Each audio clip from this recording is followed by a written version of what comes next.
नमस्कार स्टूडेंट्स, आज हम प्रश्नमाला 2.3 का अध्ययन करेंगे। जो प्रश्नमाला 2.3 है यह एग्जाम की दृष्टि से वेरी इंपॉर्टेंट, ठीक है ना। एग्जाम की दृष्टि से बहुत महत्वपूर्ण है। 2.3 से इस साल एक क्वेश्चन आपको 100% पूछ सकते हैं। या तो 2 नंबर का क्वेश्चन पूछेंगे या 3 नंबर का।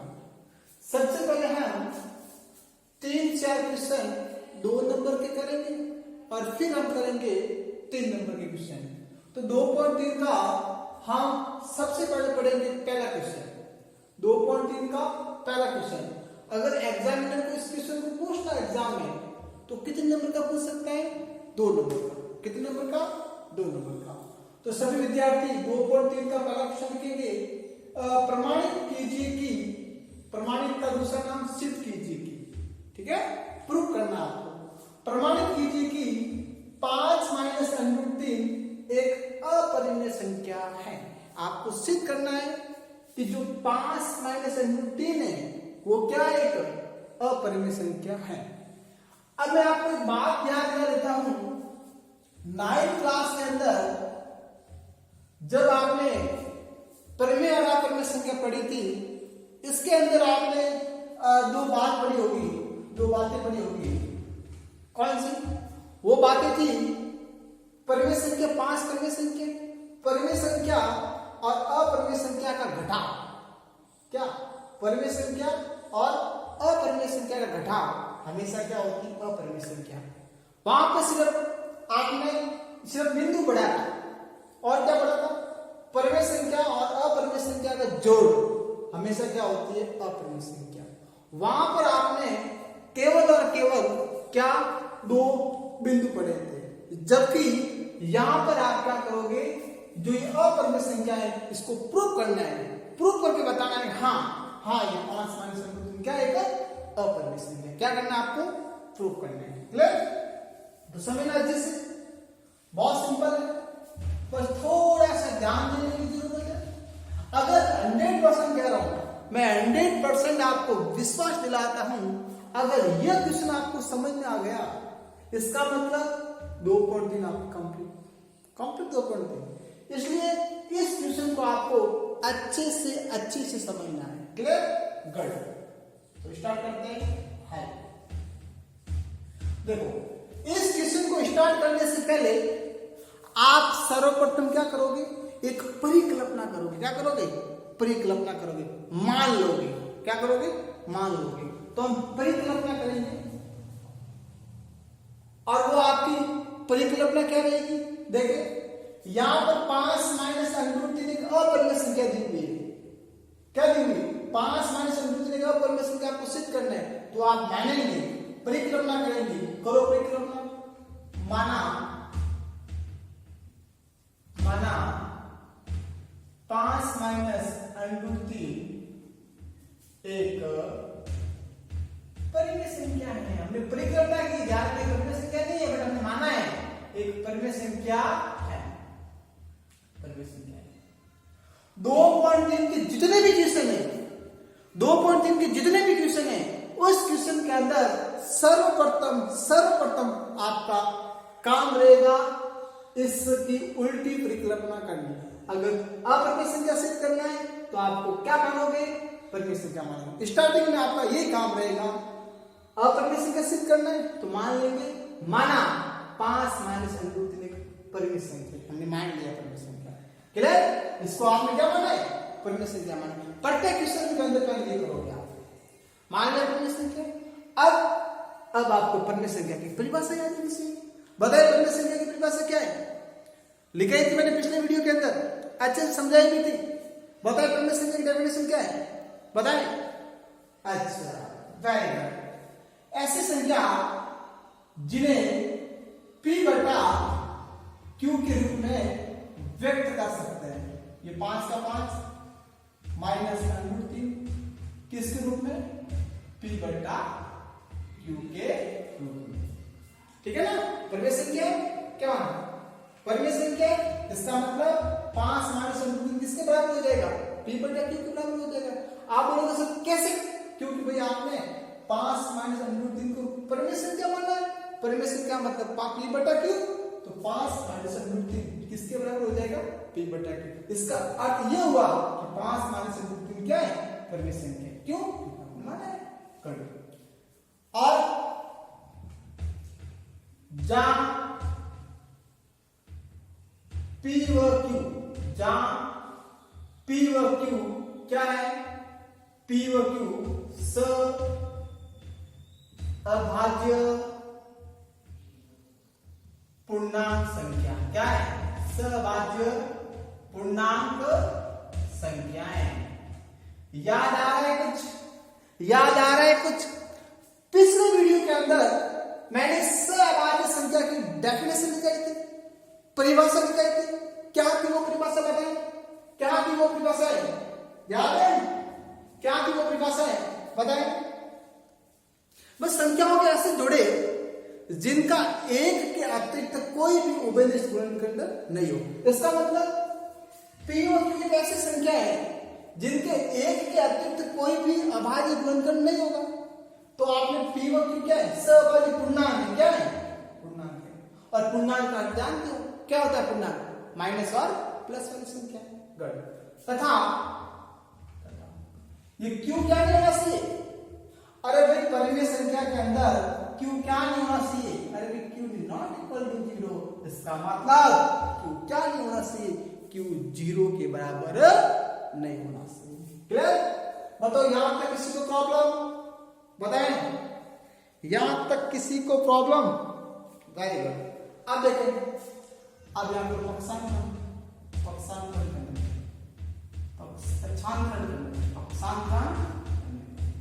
अब देखना है। यहां पर एक अच्छे से ध्यान रखना है। प्रत्येक क्वेश्चन यह जो बात बोल रहे हो प्रत्येक क्वेश्चन में काम आएगी।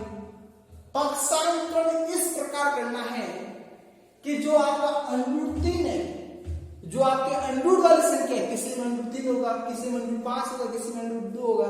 इसका मतलब जो अंडरूट वाली संख्या है, जो वर्गमूल वाली संख्या है, उसको एक तरफ रखेंगे और बाकी वाली संख्याओं को या बाकी वाले पद को एक तरफ। करो पक्षांतरण।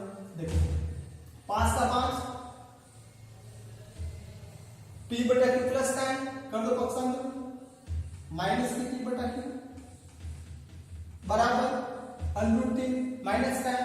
पक्षांतर होगा क्या हो जाएगा? प्लस √3। अब इसके लिए से बताओ, मैं ये लगा सकता हूं? लगा सकता हूं, कोई फर्क नहीं पड़ेगा। अब 1 और q का लसन लो। 1 और q का लसन q में 1 का बार q बार और q का गुणा 5 से 5q माइनस q में q का बार एक बार 1 का गुणा p से p 1 का गुणा p से p 5q माइनस p बराबर √3 बराबर √3। अब क्या करेंगे? √3 आपका अलग हो गया तो उसको याद रखते इस प्रकार भी लिख सकते हैं। √3 बराबर 5q माइनस p बटा q लिख सकते हैं ना याद रखें। ये हो गया आपका समीकरण नंबर 1। क्या हो गया? ये हो गया आपका समीकरण नंबर 1। बताओ यहां तक किसी को प्रॉब्लम? बताएं, कोई प्रॉब्लम? Very good. आप अच्छे से समझना। अब जो भी होगा यहां होगा अच्छे से। क्लियर? देखिए अब यहां क्या करेंगे? ध्यान देना। सूखी इस वाले बात को लेंगे। यहां पर 5q माइनस p बट्टा q 5q माइनस p बट्टा q बराबर बताओ p और q क्या है? पूर्णांक। p और q क्या है? पूर्णांक है। तो 5 का 5 इंटू q की जगह पूर्णांक माइनस p की जगह पूर्णांक अपॉन q की जगह पूर्णांक। इसका मतलब ये जो आपका p और जो आपका q है वो क्या है? पूर्णांक। अब अच्छे से समझना। अब मैं बात करने से क्या कहते जा रहा हूं? मतलब पूर्णांक और पूर्णांक का भाग, पूर्णांक और पूर्णांक का भाग हमेशा क्या होता है? अभाज्य संख्या, सॉरी परिमेय संख्या होती है, परिमेय संख्या। आप बोलोगे सर कैसे? देखो पूर्णांक माना कि मैं 2 लिख देता हूं, 2 पूर्णांक, पूर्णांक माना कि मैं 6 लिख सकता हूं, 2/6, 2/6 क्या है? 2/6 एक परिमेय संख्या है। क्यों परिमेय संख्या? क्योंकि इसे p/q के रूप में लिख सकते हैं। ठीक है, अब देखो यहां पर, अब ये पूर्णांक, ये 5 इंटू पूर्णांक है और माइनस पूर्णांक, जब ऊपर वाले को सरल करोगे तो पूर्णांक क्या आएगा? तो जैसे कि मैं पूर्णांक की जगह 2 लिख रहा हूं, तो 5 इंटू 2 माइनस इस पूर्णांक की जगह जैसे कि मैं लिख रहा हूं q की जगह लिख दिया मैंने 2 और p की जगह मैं लिख रहा हूं जैसे 7 अपॉन q की जगह 2। अब इसको सरल करो, 5 2 10 माइनस 7 अपॉन 2 बराबर 3/2 और 3/2 क्या हो गया आपकी p/q के रूप में। इसका मतलब 3/2 क्या हो गया आपकी परिमेय संख्या। तो अब समझ लें बात। तो ये जो पूरा मान है, ये जो पूरा मान किसके बराबर हो जाएगा? ये जो पूरा मान है, ये मान किसके बराबर हो जाएगा? परिमेय संख्या के बराबर हो जाएगा। किसके बराबर हो जाएगा? परिमेय संख्या के बराबर। क्लियर? ये जो पूरा मान है, ये जो पूरा मान है आपका, ये किसके बराबर हो जाएगा? परिमेय संख्या। इसका मतलब 5q minus p upon q आपकी क्या है? परिमेय संख्या। ये हो गया आपका समीकरण नंबर 2। आप उसको अच्छे से समझना। अब जो भी लिखाऊंगा वेरी वेरी इंपोर्टेंट है, अच्छे से समझना। देखो ध्यान दो, 5q माइनस p बटा q क्या है? परिमेय संख्या। जब 5q माइनस p बटा q, इसका मतलब ये वाला भाग, जब ये वाला भाग आपका परिमेय संख्या होगा तो बताओ √3 क्या होगा? √3 परिमेय संख्या होगा। अरे मतलब ये परिमेय संख्या है, तो ये परिमेय संख्या ये किसके बराबर है? √3 के बराबर है। जब ये परिमेय संख्या है, ये भी क्या हो जाएगी? परिमेय संख्या। इसका मतलब समीकरण 1 और 2 से क्या स्पष्ट होगा? देखो समीकरण 2 क्या कह रहे हैं? ये वाला भाग अपरिमेय संख्या है। इसका मतलब जब ये अपरिमेय संख्या है, इसका मतलब सॉरी ये परिमेय संख्या, समीकरण 2 क्या कह रहे हैं कि 5q minus p upon q क्या है? परिमेय संख्या। इसका मतलब ये परिमेय संख्या है, इसका मतलब √3 क्या हो जाएगी? आपकी परिमेय संख्या। क्लियर? तो आप लिखोगे यहां पर क्या लिखोगे? देखो यहां पर चूंकि समीकरण 1 व 2 से स्पष्ट है कि समीकरण 1 और 2 से स्पष्ट है कि ये परिमेय संख्या, तो √3 क्या हो जाएगी? परिमेय संख्या हो जाएगी। तो समीकरण 1 और 2 से स्पष्ट है कि √3 एक परिमेय संख्या है। √3 क्या है? परिमेय संख्या है। परिमेय संख्या है जो कि विरोधाभास कथन है। क्या है? विरोधाभासी कथन, जो कि विरोधाभासी कथन है। आप अच्छे से समझना एक बार। देखो ये लाइन क्या कह रही है? मैंने क्या लिखा है यहाँ पर? 1 व 2 से स्पष्ट है। इस 1 व 2 से क्या स्पष्ट है कि √3 क्या एक परिमेय संख्या है जो कि विरोधाभासी कथन है। अब बात आती है सर विरोधाभासी कथन कैसे हो गया? आपसे पहले तो कह रहे 1 और 2 से √3 परिमेय संख्या है। अभी 1 और 2 से स्पष्ट हो रहा है कि √3 एक परिमेय संख्या है, और फिर आपने लिखा जो कि विरोधाभासी कथन है। कैसे है विरोधाभासी कथन? इसका जवाब होना चाहिए। तो देखो इसका जवाब क्या है?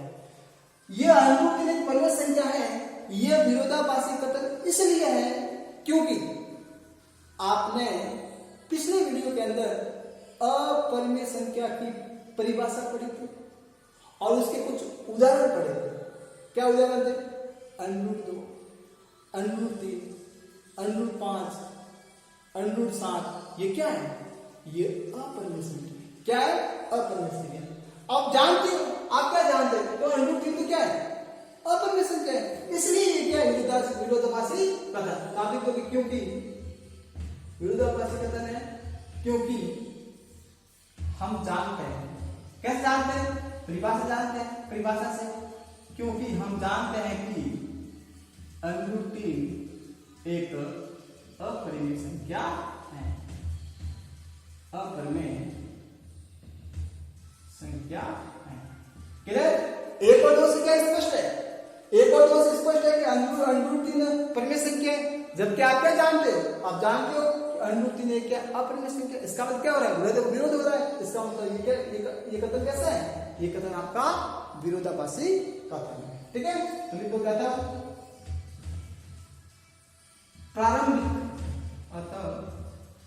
प्रारंभिक परिकल्पना गलत है। बताओ ये प्रारंभिक परिकल्पना कौन सी, देखो आप याद करो, जब आपने क्वेश्चन स्टार्ट किया था उस टाइम आपने परिकल्पना की थी। क्या परिकल्पना की थी कि 5 माइनस अंडरूट 3 एक परिमेय संख्या है। इसका मतलब ये जो प्रारंभिक परिकल्पना है, ये जो प्रारंभिक परिकल्पना है, ये जो प्रारंभिक परिकल्पना क्या है, गलत है। गलत है, जब प्रारंभिक परिकल्पना गलत है इसका मतलब ये 5 माइनस अंडरूट 3 परिमेय संख्या नहीं होकर क्या हो जाएगी, अपरिमेय संख्या। अतः 5 माइनस अंडरूट 3 एक अपरिमेय संख्या है। इति शीलम। ठीक है, इस प्रकार प्रत्येक क्वेश्चन होंगे। अब आपको एक होमवर्क के लिए क्वेश्चन दूंगा, उस क्वेश्चन को आप अच्छे से करके आओगे। वो क्वेश्चन है आपका प्रश्नमाला 2.3 का दूसरा क्वेश्चन है। ये क्वेश्चन अच्छे से करना, 100% हो जाएगा। सेम ऐसे करना आपको। सबसे पहले पी बटा क्यू इसको लिख देना इस प्रकार, अंडर वाली संख्या को अलग कर देना, फिर जो सामने वाली संख्या है इसको आप क्या सिद्ध करोगे, परिमेय संख्या। जब ये परिमेय संख्या है तो अंडरूट 3 भी क्या हो जाएगी, परिमेय संख्या। जब अंडरूट 3 परिमेय संख्या है तो विरोध हो रहा है। क्यों विरोध हो रहा है, क्योंकि अंडरूट 3 का परिमेय संख्या आप जानते हो परिभाषा से। ठीक है, अतः प्रारंभिक परिकल्पना क्या है, गलत है।